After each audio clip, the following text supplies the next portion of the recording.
Hello guys, welcome back. நான் உங்கள் VK. Ration card சம்மந்தமான பிரச்சனைகள் வந்து தமிழகம் முழுமைக்கு கிட்டத்தட்ட 1.5 வருஷத்துக்கு மேலே 2 வருஷம் பக்கமாக நடந்துட்டுருக்கு. ஸோ அது எல்லாத்துலேயுமே கிட்டத்தட்ட 3 லட்சம் குடும்பங்கள் வந்து பாதிக்கப்பட்டிருக்கு. அத்தனை குடும்பங்களுக்கு வந்து ரேஷன் கார்டு இன்னும் வரல. அதில் குறிப்பிட்ட சிலருக்கு மட்டும்தான் வந்திருக்கு. ஏகப்பட்ட பேர், அதாவது லட்சக்கணக்கான பேருக்கு வந்து ரேஷன் கார்டு வராமல் பாதிப்பில் இருக்குது. அதில் யார் யார் இருக்காங்க அப்படின்னா, புதுசாக மேரேஜை அப்ளை பண்ணவங்க, அதே மாதிரி அட்ரஸ் கரெக்ஷன் கொடுத்தவங்க, இல்லை டோர் நம்பர் சேஞ்சுக்காக கொடுத்தவங்க, இல்லை அப்படின்னா ஏதாவது ஒரு சின்ன சின்ன அப்டேட் பண்ணவங்க ரேஷன் கார்டில். இவங்க எல்லா கார்டுமே பெண்டிங்கில் இருக்குது. இதில் ஏகப்பட்ட சிக்கல்களும் உருவாகியிருக்கு. அது எல்லாத்துக்குமே சொல்யூஷன் கொடுக்குற விதமாக நம்ம நிறைய வீடியோஸ் போட்டிருந்தோம். அதில் கடந்த 12 நாட்களுக்கு முன்னாடி வந்து ஒரு வீடியோஸ் போட்டிருந்தோம். அதுக்கு கீழே நிறைய பேர் கமெண்ட் பண்ணியிருக்காங்க. அவங்களோட கமெண்ட் எல்லாத்துக்குமே வந்து இப்போ சொல்யூஷன் கொடுக்க போகிறோம். ஸோ ஸ்கிப் பண்ணாமல் கடைசி வரைக்கும் பாருங்கள், ரொம்பவே யூஸ்ஃபுல்லாக இருக்கும். அதில் உங்களோட கமெண்ட்டும் வரதுக்கு வாய்ப்பு இருக்குது. ஸோ கடைசி வரைக்கும் பாருங்கள். அதுக்கு முன்னாடி நம்ம சேனலை யாராவது சப்ஸ்கிரைப் பண்ணாமல் இருந்தீங்கன்னா அவங்க போய் சப்ஸ்கிரைப் பண்ணிக்கோங்க.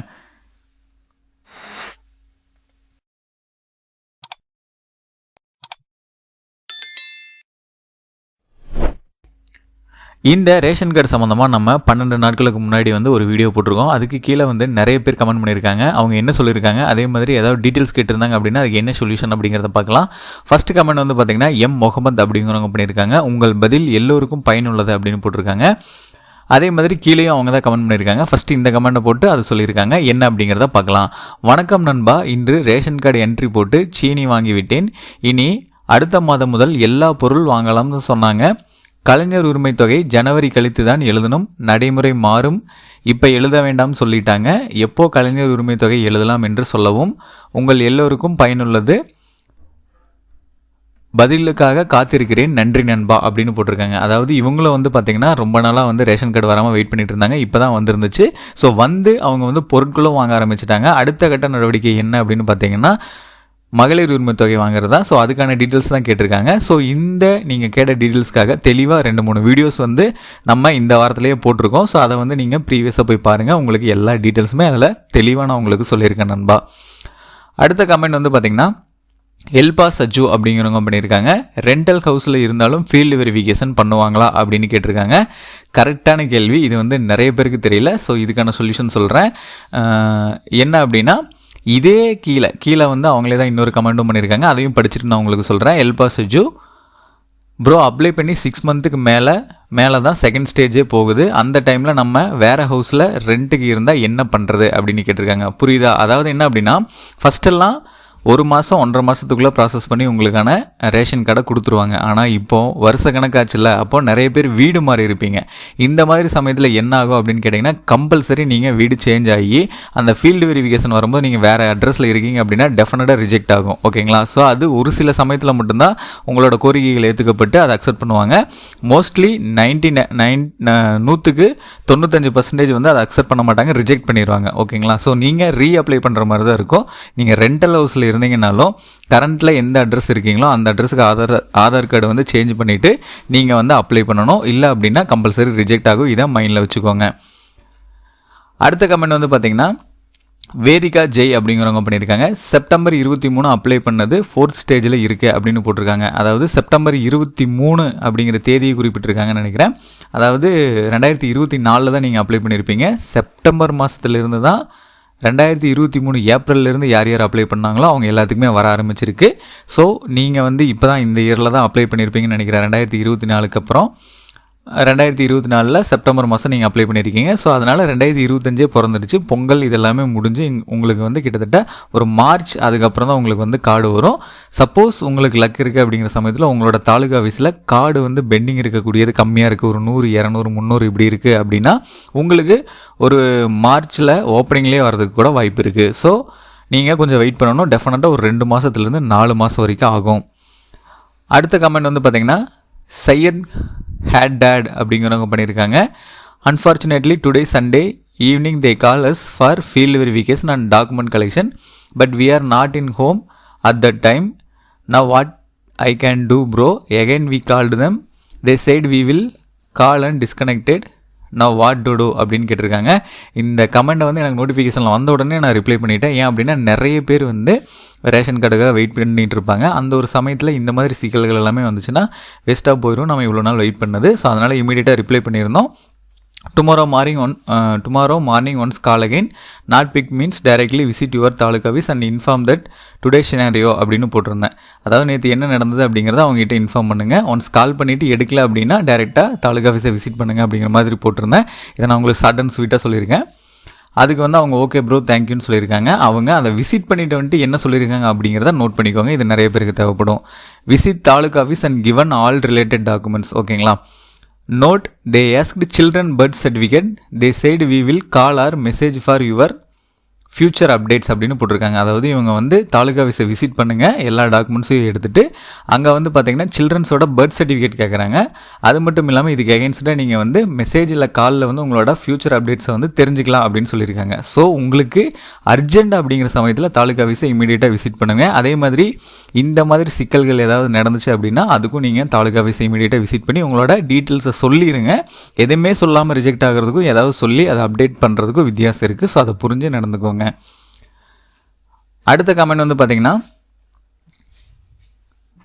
நசியா இம்ரான் அப்படிங்கிறவங்க பண்ணியிருக்காங்க. ஹாய் அண்ணா, நான் கோயம்புத்தூர். நான் ஆகஸ்ட் 12 அப்ளை பண்ணேன். 5 month ஆச்சு. 4 ஸ்டேஜ் கம்ப்ளீட் ஆச்சு. பிரிண்டிங் ஸ்டேஜ்லேயே இருக்குது, இன்னும் கார்டு வரல, எப்போ வரும் அப்படின்னு கேட்டிருக்காங்க. கீழே அவங்க இன்னொரு கமெண்ட்டும் போட்டிருக்காங்க. அண்ணா ஆல்ரெடி 2023 அப்ளை பண்ணேன், கார்டு ரிஜெக்ட் பண்ணிட்டாங்க. ஆகஸ்ட்டில் எகைன் அப்ளை பண்ணி 4 ஸ்டேஜ் கம்ப்ளீட் ஆயிடுச்சு அண்ணா அப்படின்னு போட்டிருக்காங்க. ஓகேங்களா? அதுக்கு கீழேயே கிரேசி தியேட்டர் அப்படின்னு நினைக்கிறேன், நேம் மாற்றி படிச்சிருந்தா யாரும் தப்பாக எடுத்துக்காதீங்க. நானும் கோயம்புத்தூர் தான் சிஸ், நானும் அப்ளை பண்ணியிருக்கேன் ரெண்டல் ஹவுஸ் ப்ரூஃப் வச்சு. But Aadhaar card address change பண்ணலை சிஸ், என்ன ஆகும்னு தெரியல, 5 days ஆகுது அப்ளை பண்ணி அப்படின்னு போட்டு ஸ்மைலோட போட்டிருக்காங்க. ஸோ இவங்களுக்கான சொல்யூஷன் ஃபஸ்ட்டு மேலே என்ன அப்படின்னு பார்த்துடலாம். நீங்கள் வந்து என்ன ரீசனுக்காக ஃபஸ்ட்டு ரிஜெக்ட் பண்ணாங்க அப்படிங்கிறத போடல. ஸோ உங்களுக்கு 4 ஸ்டேஜ் கம்ப்ளீட் ஆயிடுச்சு அப்படின்னா நீங்கள் வந்து அந்த ரிஜெக்ட் ரீசன் எல்லாமே தெரிஞ்சு தான் நீங்கள் வந்து ரீஅப்ளை பண்ணியிருப்பீங்க. அப்ளை பண்ணது வந்து பார்த்தீங்கன்னா நீங்கள் எப்போ போட்டிருக்கீங்கன்னா ஆகஸ்ட் 12 அப்படின்னு போட்டிருக்கீங்க. 2024 ஆகஸ்ட் 12 தான் அப்ளை பண்ணியிருக்கீங்க. அதாவது என்னென்னா 2023 ஏப்ரல்லேருந்து 2024 ஜனவரி வரைக்கும் யார் யார் அப்ளை பண்ணாங்களோ அவங்க எல்லாத்துக்குமே கடந்த 4 மாதமாக ரேஷன் கார்டு வர ஆரம்பிச்சிருச்சு. ஸோ அதுக்கப்புறம் பிப்ரவரி, மார்ச், அதில் ஜூன் இந்த கேட்டகரியெல்லாம் இருக்காங்களா அவங்க எல்லாத்துக்குமே இப்போ தான் வர ஆரம்பிச்சிருக்கு. ஆனால் ஜனவரியில் இந்த பொங்கல் இந்த பண்டிகைகள் இதில் எல்லாத்துலேயுமே வந்து கொஞ்சம் டிலே ஆகுது. ஸோ நீங்கள் வந்து கொஞ்சம் வெயிட் பண்ணுங்கள், பிப்ரவரியில் உங்களுக்கான கார்டு வந்துடும். ஆனால் அதுக்கு முன்னாடி உங்களுக்கு டாக்குமெண்ட் வெரிஃபிகேஷன், ஃபீல்டு வெரிஃபிகேஷன் இது எல்லாமே கம்ப்ளீட் ஆகணும். அது என்ன ஃபாஸ்ட்டாக மூவ் ஆகுதோ அதை பொறுத்து தான் உங்களுக்கு கார்டு குயிக்காக வரும். ஸோ பிப்ரவரி, மார்ச் அந்த கேட்டகரியில் தான் உங்களுக்கான கார்டு வந்து வரும். அடுத்த கமெண்ட் வந்து பார்த்திங்கன்னா சுரேஷ்குமார் அப்படிங்கிறவங்க பண்ணியிருக்காங்க. டிசம்பர் 10 அப்ளை பண்ண ஃபஸ்ட்டு ஸ்டேஜில் இருக்குது அப்படின்னு போட்டிருக்காங்க. அதாவது டிசம்பர் 10 இப்போ தான் நீங்கள் அப்ளை பண்ணியிருக்கீங்க. டெஃபினட்டாக உங்களுக்கு 3 monthலேருந்து 4 month வரைக்கும் ஆகும். ஏப்ரல் மந்த்தே ஆகிறதுக்கு வாய்ப்பு இருக்குது, ஏன்னா அவ்வளோ கார்டு பெண்டிங் இருக்குது. ஸோ கொஞ்சம் வெயிட் பண்ணுங்கள். அடுத்த கமெண்ட் வந்து பார்த்திங்கன்னா அஃப்ரின் பானு அப்படிங்கிறவங்க பண்ணியிருக்காங்க. ரிப்ளை பண்ணதுக்கு ரொம்ப தேங்க்ஸ். எதுக்கு ரிஜெக்ட் ஆச்சுன்னு எப்படி கண்டுபிடிப்பது அப்படின்னு கேட்டிருக்கீங்க. ஸோ இதுக்கு என்ன ஒரே ஒரு சொல்யூஷன்னா உங்களோட தாலுகா ஆஃபீஸில் போயிட்டு எந்த ஸ்டேஜில் வந்து உங்களுக்கு ரிஜெக்ட் ஆச்சு அப்படிங்கிற டீட்டெயில்ஸ் சொல்லுங்கள். அதே மாதிரி அந்த ரேஷன் கார்டோட நம்பர்ஸ் இது வெரிஃபிகேஷனுக்குன்னு ஒரு ஐடென்டிஃபிகேஷன் மாதிரி ஒரு டீட்டெயில்ஸ் எல்லாமே அவங்ககிட்ட மெயின்டைன் ஆகிட்டு இருக்கும். ஸோ அதை வந்து ஏதாவது டீட்டெயில்ஸ் கேட்டாங்கன்னா அதை கொடுங்க. அது மூலமாக உங்களுக்கு எதனால் ரிஜெக்ட் ஆச்சு அப்படிங்கிறத தாலுகா ஆஃபீஸில் சொல்லுவாங்க. ஆனால் நம்மளாக அதை தெரிஞ்சுக்க முடியாது. ஸோ அங்கே போய் தான் கேட்டு தெரிஞ்சுக்கணும். அடுத்த கமெண்ட் வந்து பார்த்திங்கன்னா தீபக் மகதி அப்படிங்கிறவங்க பண்ணியிருக்காங்க. ஹாய் அண்ணா வெண்ணிலா 2 weeks பிஃபோர் என் கமெண்ட்டுக்கு சொல்யூஷன் சொல்லியிருந்தீங்க, ரொம்ப thanks. You are doing good job. எனக்கு மெசேஜ் வந்து 2 weeks ஆச்சு. தாலுக்காக்கு போய் வாங்கிக்கலாம்னு, பட் நான் இன்னும் போய் கேட்கல. போனால் கார்டு கிடைக்குமா அண்ணா அப்படின்னு கேட்டிருக்காங்க. அதுக்கப்புறம் பார்த்தீங்கன்னா நான் ஆக்சுவலாக அந்த ரிப்ளை பண்ணுறதுக்குள்ளே அவங்க அடுத்த நாள் இன்னொரு மெசேஜும் போட்டிருந்தாங்க. அண்ணா நான் தாலுகா ஆஃபீஸ் ஃபோன் பண்ணி மெசேஜ் வந்திருக்குன்னு கேட்டேன், அதுக்கு அவங்க ஜனவரி 8 வந்து வாங்கிக்கோன்னு சொல்லிட்டாங்க அண்ணா அப்படின்னு போட்டிருக்காங்க.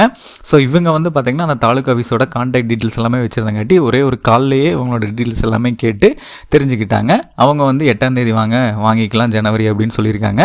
ஸோ இவங்களோட ப்ராசஸ் வந்து கம்ப்ளீட் ஆயிடுச்சு. இவங்களுமே வந்து ரொம்ப நாளாக இந்த கார்டுக்காக வெயிட் பண்ணிட்டு இருந்தாங்க. ஃபைனலாக அவங்களுக்கு ஒரு வழியாக கார்டு கிடச்சிருச்சு. ஸோ இந்த மாதிரி ஏகப்பட்ட பேருக்கு வந்து இந்த ரேஷன் கார்டில் வந்து ப்ராப்ளம் இருந்துகிட்ருக்கு. ஸோ அவங்க எல்லாருமே இப்போ என்ன ஸ்டேஜில் இருக்குது, என்ன ப்ராப்ளம் அப்படிங்கிறத இந்த மாதிரி நம்ம வீடியோஸுக்கு கீழே கமெண்ட் பண்ணியிருந்தீங்க அப்படின்னா அதுக்கான சொல்யூஷன் வந்து முடிஞ்ச அளவுக்கு நாங்கள் வந்து கொடுத்துட்ருக்கோம். ஸோ அது மூலமாக நிறைய பேர் வந்து அந்த ரேஷன் கார்டு வாங்கிட்டு அடுத்து மகளிர் உரிமை தொகை, ஊனமுற்றோர் உதவித்தொகை இந்த மாதிரி நிறைய அமௌண்ட் வாங்குறதுக்கு இதே மாதிரி நிறைய டீட்டெயில்ஸ்க்கு வந்து பார்த்திங்கன்னா இந்த ரேஷன் கார்டு இம்பார்ட்டண்ட்டாக இருக்குது. அது கிட்டத்தட்ட 2 வருஷமாக ப்ராப்ளமில் இருக்குது. அதுக்கான சொல்யூஷன் தான் நம்ம கொடுத்துட்ருக்கோம். இந்த டீட்டெயில்ஸ் எல்லாமே உங்களுக்கு ரொம்பவே யூஸ்ஃபுல்லாக இருந்திருக்குன்னு நினைக்கிறேன்.